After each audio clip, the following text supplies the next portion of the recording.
আসসালামু আলাইকুম everyone, welcome back to Monalisa's cooking house. আশা করছি সবাই অনেক বেশি ভালো আছেন। আমিও সবার দোয়ায় আল্লাহর রহমতে ভালো আছি। বরাবরের ন্যায় নতুন আরেকটি রেসিপি নিয়ে আমি আপনাদের সামনে আবারও প্রেজেন্ট হয়ে গিয়েছি। আর আমার আজকের রেসিপিটি হচ্ছে কই মাছের ভুনা। আর আমরা তো সবাই কম বেশি কই মাছের ভুনা রান্না করতে পারি, বাট আমি আজকে আপনাদেরকে যে প্রসেসটা বলে দিয়েছি সেটা কিন্তু একটু ডিফারেন্ট, একটা আলাদা টেস্টি হয়। আপনারা চাইলে কিন্তু এই কারিটা দিয়েই 1 প্লেট রাইস কমপ্লিট করে ফেলতে পারবেন। আশা করছি আমার আজকের এই রেসিপিটি আপনাদের সবারই অনেক বেশি ভালো লাগবে। কথা না বাড়িয়ে চলে যাচ্ছি মূল রেসিপিতে। এখানে আমি ফার্স্টে নিয়ে নিয়েছি 4 পিস কই মাছ। আর এই মাছগুলোকে ভালোভাবে আমি ধুয়ে ক্লিন করে নিয়েছি। এবারে দিয়ে দিয়েছি স্বাদ মতো লবণ, 1 টিস্পুন পরিমাণ লাল মরিচের গুঁড়া আর 1 টিস্পুন পরিমাণ হলুদ গুঁড়া। এবারে আমি মাছের সাথে ভালোভাবে কিছুক্ষণ সময় নিয়ে মাখিয়ে নিচ্ছি। মাখিয়ে নেওয়া হয়ে গেলে আমি চুলায় একটা প্যান বসিয়ে দিয়েছি আর এর মধ্যে দিয়ে দিয়েছি নর্মাল সয়াবিন তেল।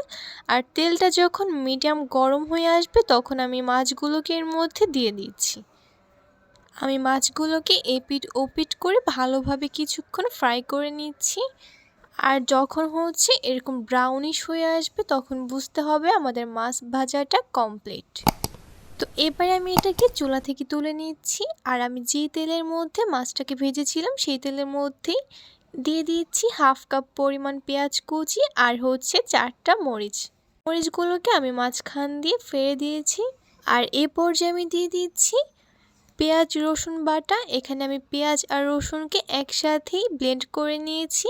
এখানে আমি এটা 3 টেবিল স্পুন পরিমাণের মতো দিয়ে দিলাম। দিয়ে দিচ্ছি ধনিয়ার গুঁড়া 1 টিস্পুন পরিমাণ। দিয়ে দিচ্ছি লাল মরিচের গুঁড়া 1 টিস্পুন পরিমাণ। আর এই পর্যায়ে আমি কিছুক্ষণ সময় নিয়ে ভালোভাবে মশলাগুলোকে নেড়েচেড়ে কষিয়ে নিচ্ছি। কিছুক্ষণ সময় নিয়ে কষিয়ে নেওয়া হয়ে গেলে আমি এর মধ্যে দিয়ে দিচ্ছি কিছু পরিমাণ পানি।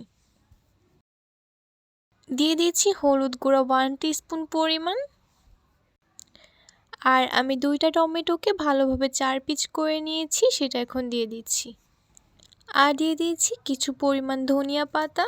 চেষ্টা করবেন এখানে ধনিয়া পাতাটা ব্যবহার করার, তাতে করে কিন্তু এর টেস্টটা অনেক বেশি ভালো আসে।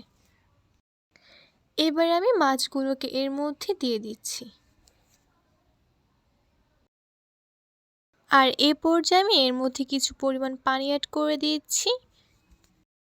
দিয়ে দিচ্ছি স্বাদ মতো লবণ।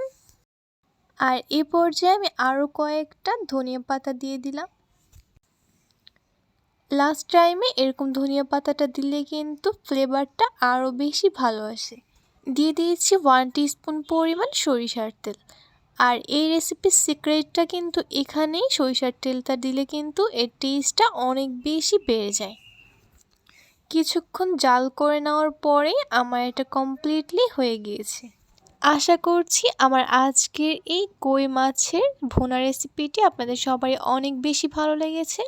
ভালো লেগে থাকলে প্লিজ একটি লাইক দিতে ভুলবেন না। আর এরকম আরও মজার মজার রেসিপি পেতে আমার চ্যানেলটি সাবস্ক্রাইব করে আমার সাথেই থাকবেন। আর ভালো লেগে থাকলে ফ্রেন্ডস অ্যান্ড ফ্যামিলির সাথে শেয়ার করে দিবেন। আর ফেসবুক পেজে একটা লাইক করে দিবেন। আমার আজকের এপিসোডটি এ পর্যন্তই। আবারও দেখা হবে ভিন্ন কোনো এপিসোডে। সে পর্যন্ত সবাই অনেক বেশি ভালো থাকুন, সুস্থ থাকুন। আল্লাহ হাফেজ।